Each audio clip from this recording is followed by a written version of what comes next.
Welcome to Massive Late Fee. And now your hosts, Mark and Carol. Well, hello everyone. Welcome back to Massive Late Fee. My name is Mark. With me, as always, is my girlfriend, Carol. How you doing, Carol? Hey, what's up? Not much. It is December 15th, 1995. I remembered it. You look very confused. It seems so much later than it actually should be. You don't think it should be just 10 days till Chrissy? Right. No, I don't. I feel like it's December 5th or something. It's December 1. Right? It's, I meant to start with a different month and mess that joke up. But it's September 15th. No, it's December 15th, 1995. And I know that because of a very special reason. A very special listener.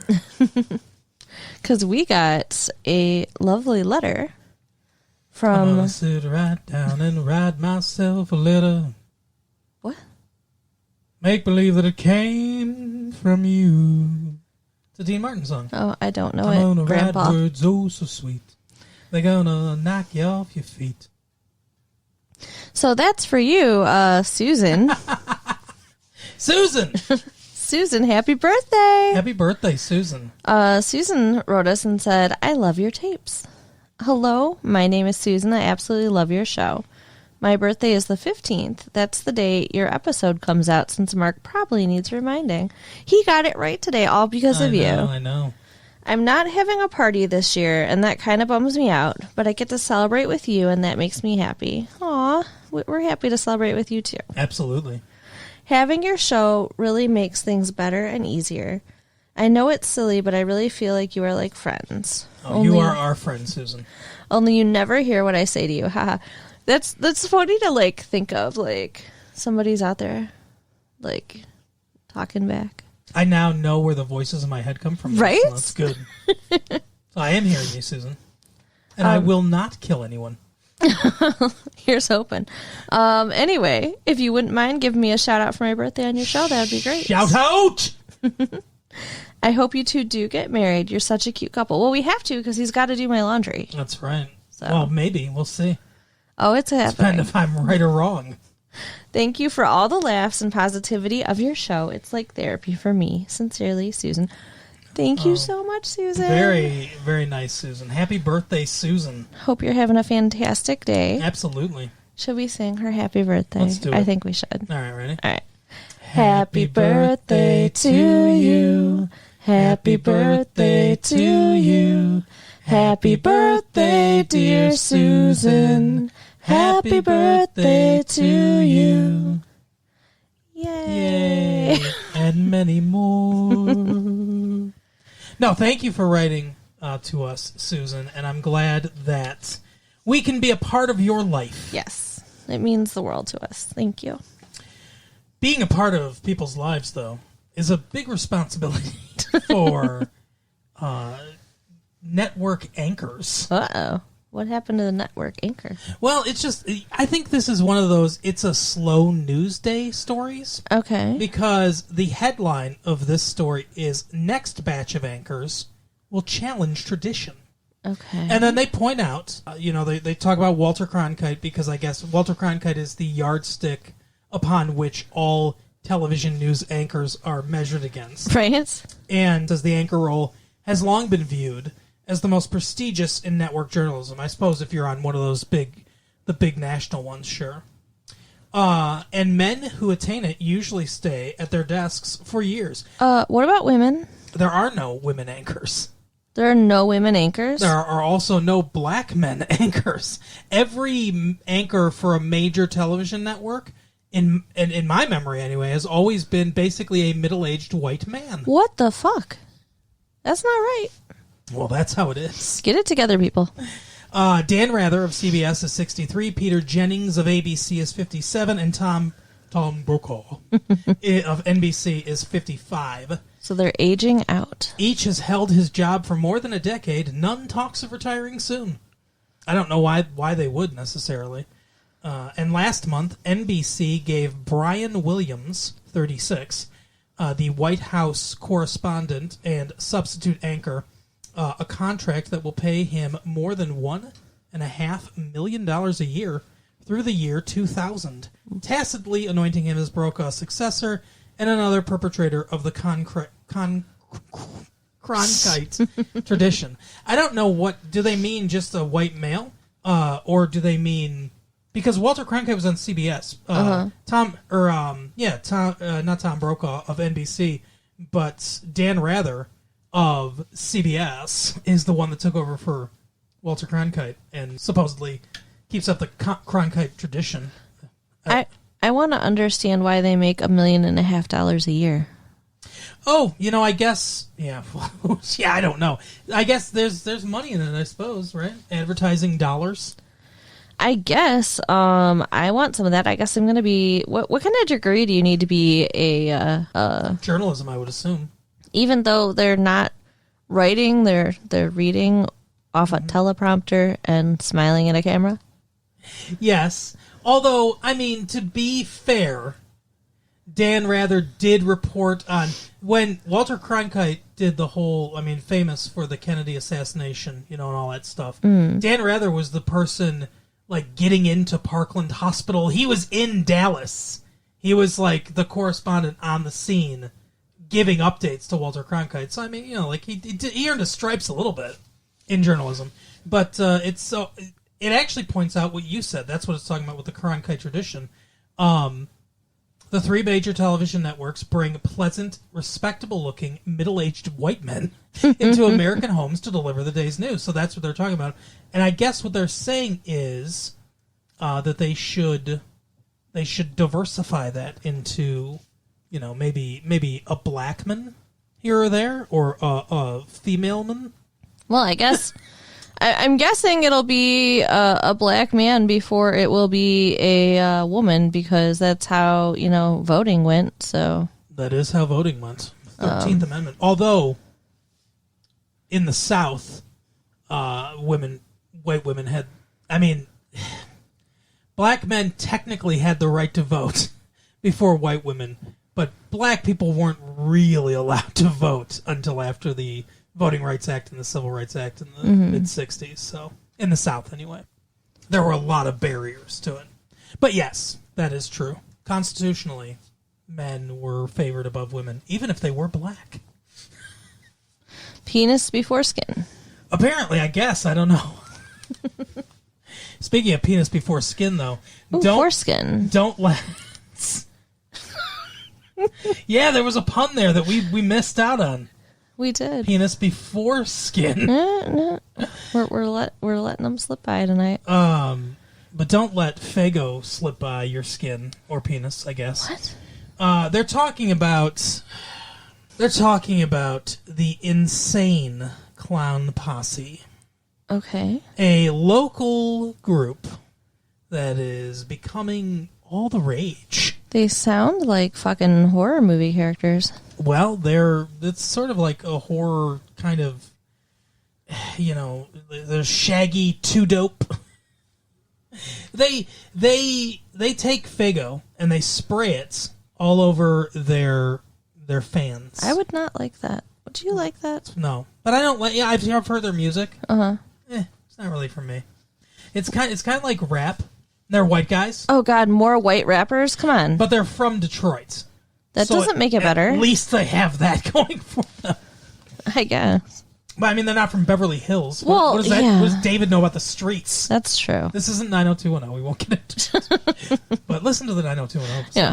It was a good one, actually. I think it was a really good episode. Listen to it. Anyway, so they spray their fans with Faygo, and they're talking all about, what do you think of the Insane Clown Posse? What do you think of Faygo all over your face? Faygo is a distinctly Michigan thing, too, so it makes sense that that's what they would use. Yeah, they're from here. They're trying to... I like when people who are from here really represent being from here and are in everyone's face about being from Michigan. Right. Like how Tom Selleck wears that Detroit Tigers cap. When he was Magnum P.I., he wore that Tigers cap all the time. That's cool. Very iconic look, and I like that. I like when they're like, yeah, I'm from Michigan. What's your favorite flavor of Faygo? That's an interesting question. I would say either Red Pop or some cream soda. I love cream soda. Oh, God, cream soda is nasty. I know you don't like the cream soda. Ugh, I like grape. Grape's pretty good, too. But, yeah. Grape's the best. Just saying. I think Red Pop's the best. Red Pop's good. But grape... What about Rock and Rye? Rock and Rye is really good. I don't like that either. See, I like Rock and Rye is more of a cream soda, too. I like Rock and Rye. Yeah, they taste like candy bars or something in a soda. Yeah, what's wrong with that? It's too sweet. It's too sweet. Too sweet. I mean, I like to drink black coffee, so obviously I'm not going to like fucking cream soda. That's right. You like your coffee like you like your night sky. Black. And full of stars. Sure. Sometimes you could put some stars in my coffee. Sometimes I pour chicken and star soup into her. Oh, God. Oh, moving on there. All right, so next week, Susan. I'm speaking directly to Susan from now on. Hey, we can't forget about yes, our other friends. Medea. Well, yes, yeah, Medea, who pointed out some stuff. Right, sure, yeah. Medea's always pointing out stuff. But our friend Medea has gone back and is listening to our old tapes, which I think is really, really awesome. Thank you. That's correct, yes. Yeah. And our friend who She's Scott-style binging them. Right, Scott. Thank you. That's who I was having trouble coming up with his name. Scott, our other friend. Mm-hmm, yeah. We have 3 friends of the show now. Right. So Scott, Susan, and Medea. Yeah. I want the 3 of you to form a band.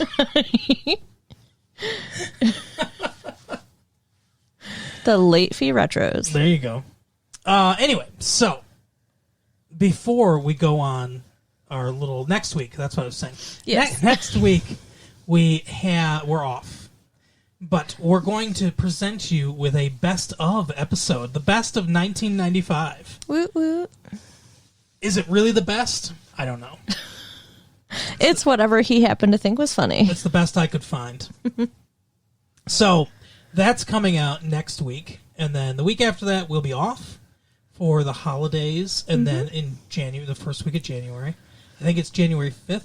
We'll be starting season 3. We'll be back, season 3, we'll be in 1996. How crazy, starting season 3. Mm-hmm. Did you anticipate that we would be doing the show 2 years later when it started? I don't know. Not really. I did not. No, you thought you'd flame out? Yes. Completely. I thought it would be me too, yes. Well, we have to stay for Susan. And Scott. And Medea. And anyone else that's listening out there that hasn't written in yet. But if you haven't written in yet, write in yet. Get on it. But before, so this will be our basically our last live show until 1996. Yeah. Till after the holidays. But for before we leave, I want to do another little massive love for everybody. I found some that I thought were fairly interesting. Needed, silent colon, but needed. One strong, massive, muscular BM. Holy shit. I mean, I assume that means black male. But when you read it like that, it sounds bad, right? Right? One strong, massive, masculine BM sought by very feminine, healthy, discreet white male. Big fun. What does that mean? So when he says big fun, what do you think that means? Because he can't mean his penis is big, right? Because he wants a masculine black male, and he's a very feminine, healthy, and discreet white male. Well, maybe he wants a big penis in his butt. But he said maybe his butt's big. Big fun. Maybe. Maybe he's going to wear insane clown posse big shoes. And that would be big fun. Oh. I don't know. But he's not spraying Faygo, though. Oh, God, maybe he is? No, the pictures make them stop. Willing to relocate? Question mark. For this person that you've just not even met, but just read on thing about on the The newspaper? Well, if you'd be willing to relocate, maybe you'd be willing to do this. Willing to relocate? Attractive, honest, caring, sincere, gay white male, 29. Blonde, blue. ISO slim. I don't know what that means. In search of. Oh, thank you. In search of... You did this before. In search of slim, younger brother type. Ew! What is wrong with you? No! 18 to 29. No! For a lasting relationship. And then in parentheses, Lansing. No. I want a younger brother type. He's lying when he says 18 to 29. He means 16. He means 18 or under. Oh my goodness. Wait, we need to notify the police and get some kind of surveillance. He also wants to separate him from his family, willing to relocate. Yeah, right? Come visit me in Lansing. Yeah. Wow. Here, I'll drive you there in this black van. What the fuck? Yeah, I don't know. Black married couple looking for an attractive black/white female, 19 to 30. But no, I'm sorry. How old now? December 15th. It is December 15th. Looking for an attractive black/white female, 19 to 30, for a drug-free fantasy. What's a drug-free fantasy? Do people bring drugs to casual sex hookups when they are responding to these? It's not the first person who's been no drugs. It'd be funny in a movie if they ever did these kind of weird, like you said, three-way hookups in a movie. But someone's coming to the door, and they knock on the door, and then on the other side you hear the couple talking, and I can't wait for this great drug-free fantasy we're about to have. And then the person kind of looks up with their eyes all wide, and there's just white powder all over their nose. Right. Drug-free? Nobody said anything about that. Married, Middle Eastern male. Fuck off. Look, what the fuck? He's married. Oh, I thought because he was Middle Eastern. No. It's wow, racism's coming out fast on this episode. Married, Middle Eastern male looking for a single white female for an exotic adventure. Yeah, I'm sure it would be exotic. He should have written, "Come ride on my magic carpet." Right? Sir, if you haven't nicknamed your penis the magic carpet, then you are missing out. Oh my goodness. No, so Middle Eastern, he's married. What do you think he wants to do some He wants to do some stuff. He wants to do some stuff that he wouldn't do to his wife. Yep. That's what he wants to do. It's like a infidel fantasy. Oh, goodness. We don't even know if he's Muslim. Yeah, I mean, I don't mean to be like... I mean to be, but only for the sake of comedy. I mean, we Not have... for actual racism. We have a lot of, Muslim neighbors. Yes. In Dearborn Heights there. Yes. Dearborn. So, yeah. It's where the deer were born. Let's see. I think that's it. God, now I've got Magic Carpet, in my head, like that Steppenwolf song. That what? Steppenwolf? Isn't that what it's called? Steppenwolf. Steppenwolf? Yeah. I like to... Yeah. Right between the sound machine. Right? That's... how's that end? My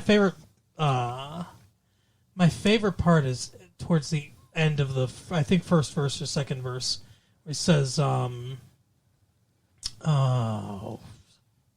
can't remember, but he's talking about the lamp and everything. He's like, last night I found a magic lamp. Yeah.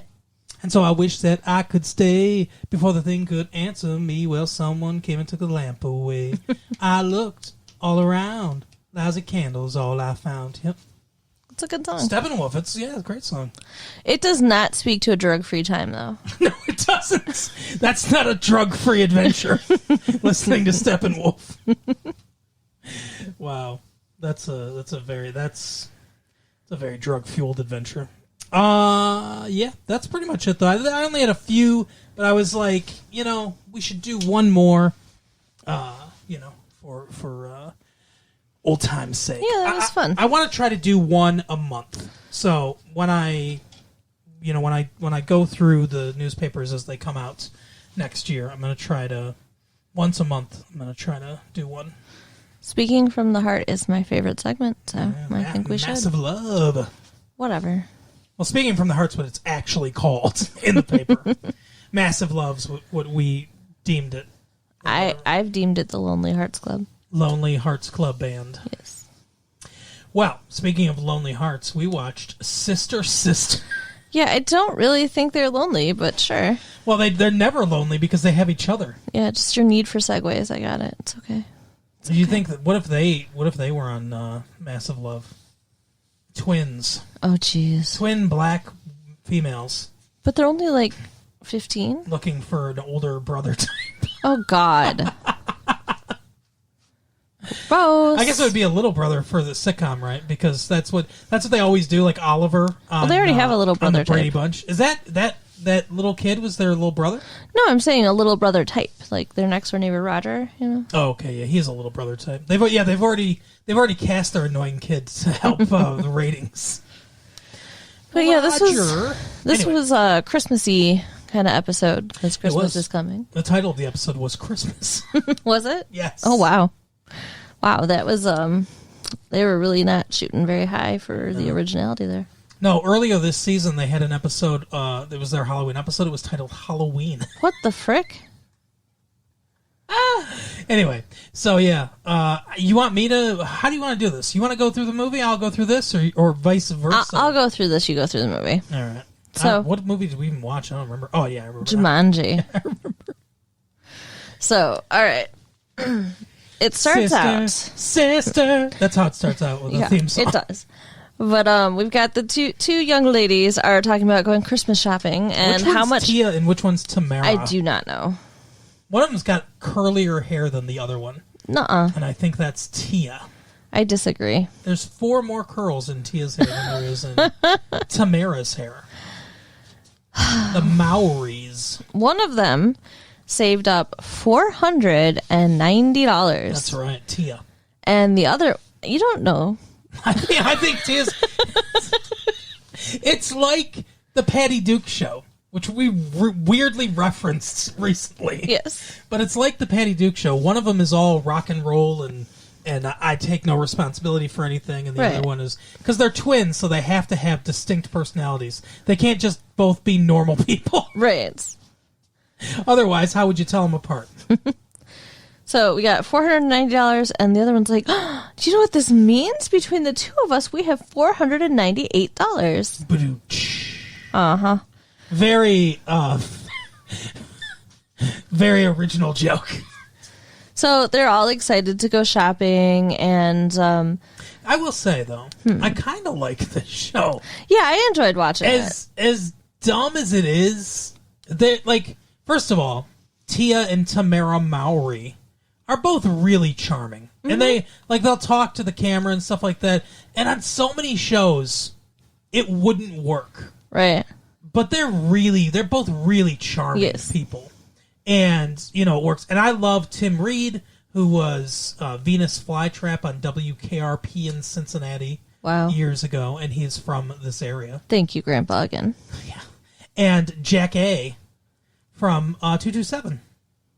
It's like you're speaking another language to me Mary. right From the 80s, 227. Come on. Nope. And Sherman Helmsley was in this episode. Cool. He was moving on up. Yeah, I remember him. Yeah, anyway, so... but they're all good, right? Jack A is great. Tim Reed is great. Mm-hmm. The kids are great. So even though they're all really, really, really great, come on, man. even though it's a shittily written sitcom that's not that funny, all 4 of them elevate this. They make it better than it is on the written page because they're better than the writers. Mm. That's my opinion. No offense, the writers. I'd have to agree. I also like that it takes place in Detroit. It does. Yeah, it takes place. We're all about our hometowns. In Michigan. They reference Livonia. Yeah, which is like where I lived. Mm-hmm. So that was kind of exciting. Yeah. Well, don't give them any like real close cities or anything. Don't show up at our house. That's not on, obviously. Okay. Anyway, their grandpa comes knocking at the door. Come and knock on our door. And is all excited. Everybody's all excited to see him, and it's George Jefferson. He's acting like his business is doing so good, and everything's great. A bunch of tea rooms. Yeah. What the hell is a tea room, by the way? A tea room it's like a coffee shop, sort of. It's an alternative to a coffee shop. Okay. And it turns out that he actually has, borrowed $1,000 from the mob, and they are gambling desk after him to, fucking like break his kneecaps or whatever. The big Russian mob or the big Italian mob, like scene that we have in Detroit. We don't have a. I mean, they're around, but it's not a big. We don't have a big. We have a big Middle Eastern mob scene in Detroit. Speaking of Middle Eastern, right? No, I'm not going to say anything because I'm a good guy. I'm not a bad guy, Greg, or whatever. What the hell? I'm not turning on him. I'm not a stoolie. I'm not a snitch. So, yeah, the mobster knocks on the door and tells the teenage girl that her grandpa owes him money. So, it's such a weird conversation. Yeah. Like, hey, what's up? That she decides to give him her $498, so they have no money now to... She knows what VIG is, too, by the way. What's VIG? Vigorish. It's basically the commission that you have to pay. It's the interest. Okay. Mm-hmm. Well, yeah, she said she just watched a documentary or something. On the mafia, which doesn't exist. Yeah.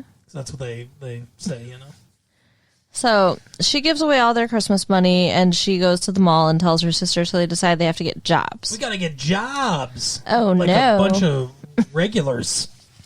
And the grandpa also is deciding to get a job to try to make the money. He becomes Santa Claus. So yeah, because they arrest Santa Claus. Yeah, in front of all the children. It's so weird. I mean, he is shoplifting, which very clearly he's wearing a bunch of watches. Right. But still, like, you can't just be like, "Hey, can I talk to you over here?" For sure.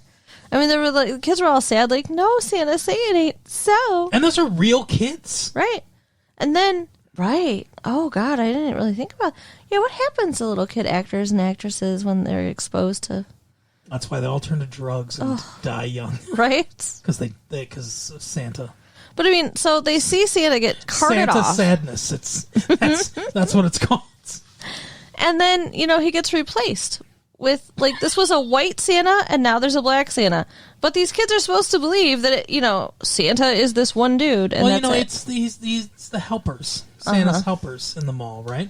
You'd think so, but they all seem to really believe it was Santa. Santa. So it's like the Santa Claus, where he kills Santa and has replaced him. Oh my God. That must be what they believe. I mean, I guess if they think that the police killed Santa, what the hell is happening in this show? You would have to grunt, though. So one of the girls gets a job wrapping presents, and the other one gets a job as elf. Yeah, Santa's helper. It's kind of cute. I guess the responsible one is Santa's helper, and the irresponsible one is wrapping gifts. Sure. But they make it sound like she's such a mess up. She wraps this gift. It's all this very expensive china, and this woman starts carrying it out. And the bottom breaks out of the box, and all the china spills. And I'm like, that's the box's fault, right? That's whoever boxed it's fault. I mean, maybe she boxed it and she put too much china in one box. Maybe, but I mean, they definitely. She also wasn't holding it by the bottom like she should have been. Yeah, they definitely blamed her. It was not her fault. Whatever. Yeah, is the wrapping paper supposed to hold the integrity of the box together?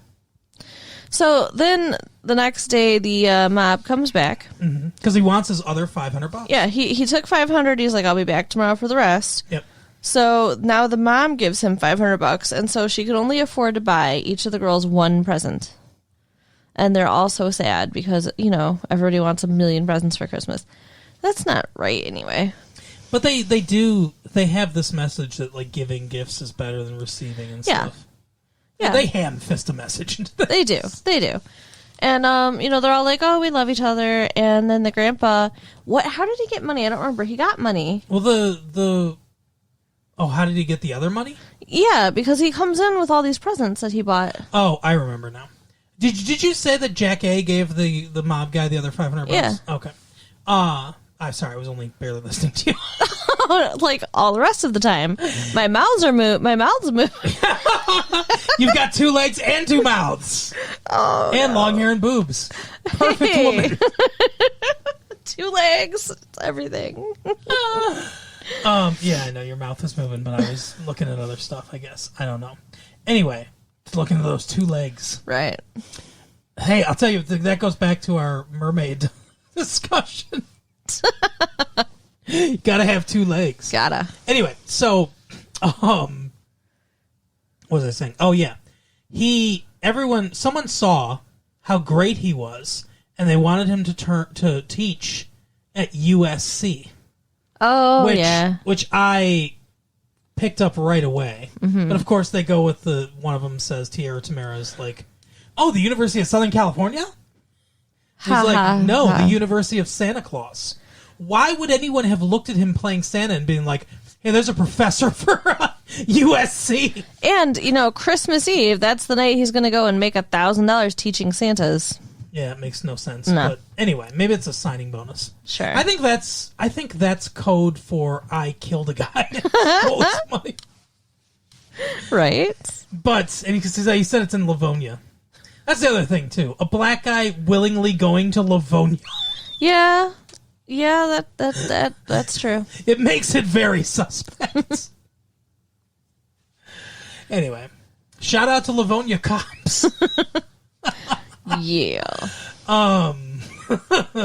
So anyway, but yeah, that's basically the episode. He pays them back, and everyone, like Tim Reed, buys a bunch of presents for him. Yep, and everybody's happy and they all love each other. That's the important part of it. Right. It was cute. Roger wants tips on how to play. What is this? He's trying to play. Monopoly. Yeah. He wants tips on how to be successful in Monopoly. That wasn't Roger. That was a little kid sitting on Santa's lap. Well, I thought that little kid was. No, Roger's the neighbor. Oh, who brought in the Christmas tree and stuff. He's a teenage, little brother type. I mean, he's kind of he's about the same age as He's them. probably the same age, but he looks younger and smaller and stuff. But then they hold mistletoe over his head and they both give him a kiss on the cheek, which that's their was present to him. Cute, but then he passed out. So just not cute. Their present to him was a boner so blood-inducing that he passed out. I did not like that. I did not like that image. No? Oh, that's the image you had? You thought the same thing? Yes! That's what... I'm sure that's not what the the writers were thinking? Yeah, the family show was going for. I'm sure. Well, speaking of family stuff, it's a family time of year.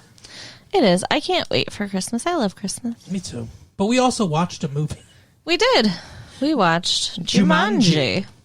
What did you think of Jumanji? Well, honestly, I didn't have very high expectations. I'm not the hugest fan of kids' movies.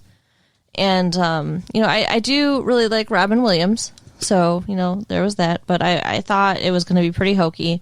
Mm-hmm. But it turned out to be pretty good. I mean, it is hokey, but it's also thrilling and keeps you engaged and kind of on the edge of your seat, caring about what's happening to the characters the whole time. So that's the thing is I don't know that I'd necessarily call it a kids movie per se. I think it's a movie that kids can watch and enjoy, but I think it's just more of it's a roller coastery type movie, a family movie because everyone can enjoy it. Yeah. But yeah, it's pretty good. I have questions though. Yeah. I mean, we'll talk a little bit about the movie, but I have questions about how this world works. Sure. So, if you haven't seen it, why are you listening to these tapes? We got a week. See it. We got a week off. Go watch the movie and then listen to this tape. But basically, Robin Williams plays a 12-year-old boy who gets... No, Robin Williams does not play a 12-year-old boy. I know. Some other dude that looks vaguely like Robin Williams might have when he was a kid plays a 12-year-old boy, and a Bonnie Hunt type plays Bonnie Hunt as a little girl. Right. And they play this game of Jumanji, which he discovered at his dad's shoe factory. And he gets sucked into the jungle, she runs away because of bats with weird faces attacking her.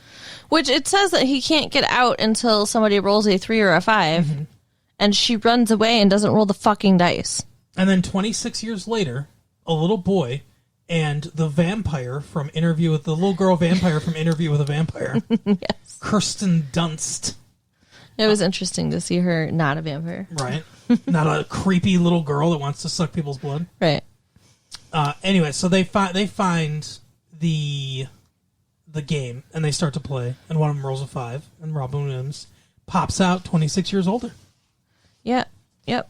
That's basically what happens, and then the rest of the movie is an excuse for fantastical things coming out, like giant mosquitoes and monkeys and a lion and this guy that's played by the same character as his dad trying to hunt him down. Right. Or same actor as his dad. Different character. Really? Oh, I didn't realize that. Oh, yeah, same guy, yeah. Huh. Interesting. So, yeah, a bunch of weird stuff. And it's all in the service of this, like, big adventure. Yeah. And there's not a ton of plot that goes along with it. I guess that's true. Although the strength of, and again, I'm going to be complimentary to actors just in case you want to mock me, but the strength of Robin Williams and Bonnie Hunt and Kirsten Dunst. Right. And her brother. Yeah, her brother's pretty good too. I mean, he doesn't have as much to play with as the other three. But they, especially Robin Williams and Bonnie Hunt, though, they really, I buy that relationship. Yeah, I like that. Like, it's like they had a crush on each other when they're kids, and now they see each other again, and there's all the flirtation, but not really. Yeah, and there's almost no dialogue to develop their relationship. Yeah. There's almost no dialogue to develop their relationship. There's almost no scenes to develop their relationship, but it works because they have good chemistry together. Bonnie, obviously Robin Williams is a big, like, improviser and this, like, big comic force, but he can tone it down a little bit when he needs to, which he does here. He plays it a little smaller than you would imagine he might. And Bonnie Hunt, who's another gifted comedian, works really well with him. And she meshes well with his style of comedy. And they just have really good chemistry together, and it works. I buy the when they get together at the end, I believe that. And it's so cute because they get together, too, like the kids. Because basically they undo, when they beat the game, they undo everything that happened. Yeah, because the game says everything will go back to, basically everything resets to the conditions before you started playing the game. Because, like, everything is completely tore up. There's vines, the house is cracked in half, there's flooding, just tons of crap. So, yeah, it all goes back, but it goes back 26 years, too. Like, they're kids again. They get to relive their whole lives. Like, his memories, His parents had both died in 91. Yeah.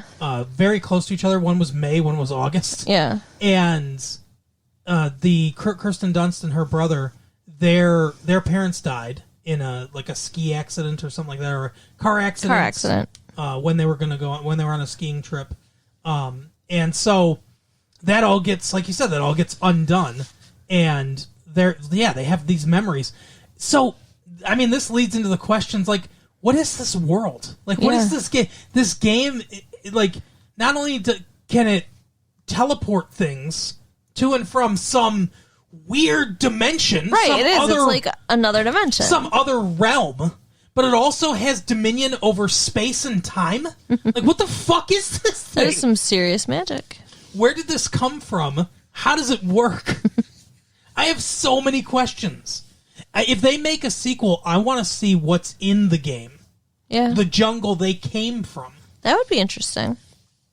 Well, the movie starts, it's 100 years before. Yeah. And some kids buried it. And then the movie ends because the kids threw it with rocks into the ocean, basically. Right. But it washes up on a beach. Yeah. Some Japanese girls find it. And so it's all going to happen again. That's where we get Hello Kitty. I don't know. But yeah, it's weird. Like, what do you think? What can't this thing do? Like, this thing is like a god. Die. It can't die. Yeah, that's what I'm saying. It's like a god. It has dominion over every aspect of reality, and it's immortal. I want to know why they didn't just burn it or chop it up or something. I Maybe bet you you something terrible would happen. Yeah. It would start to eat you. Yeah. It's like a curse. It is. So this board game is like a curse. It's very, very weird. It's like, and this game lasted longer than even games of Monopoly because it was 26 years. That poor kid. Can you imagine? 26 years in the jungle. He grew up 26 years in the jungle by himself, fending for himself. And being hunted. Like no human connection. The fact that he came out anywhere near sane is incredible. And then to have all that taken away and then you to be transported back to a child again, to live your life all over again. It's even weirder for Bonnie Hunt, who had a completely not normal, but like a life here on Earth in our realm, possibly boyfriends and relationships and stuff like that. Like the first time they have sex, whenever that's going to be, it's not her first time. Yeah, and like she's going to be like a 14-year-old or a 13-year-old or whatever having sex with this kid because they're going to do it early because they've already been adults, right? And it's just gonna be weird. I don't know. That is weird. I don't know why we had to take it to sex though, because now that my mind's the pictures again. Anyway, but yeah, they stay together. Yeah. That's the crazy part. Like it's like they come out of this board game, they decide they're together, and then they stay together, and they get married, and they have kids. And who else would they end up with? Like, could you imagine? Like, let's say you married Robin Williams' character from this movie, and like, here, I'm going to take you to Christmas dinner with me. Oh, let me tell you that my anecdote about the time that I lived for 26 years in a jungle. Right. Oh, you're only 18, sir. Like, what the fuck? Like, that's true. No one else can understand them. You'd need somebody else, yeah, who understands. That's true. It's a good thing they went through this together. Otherwise, they'd die alone. Wow, that's dark. Lighthearted, happy family movie, but we took it to a dark place.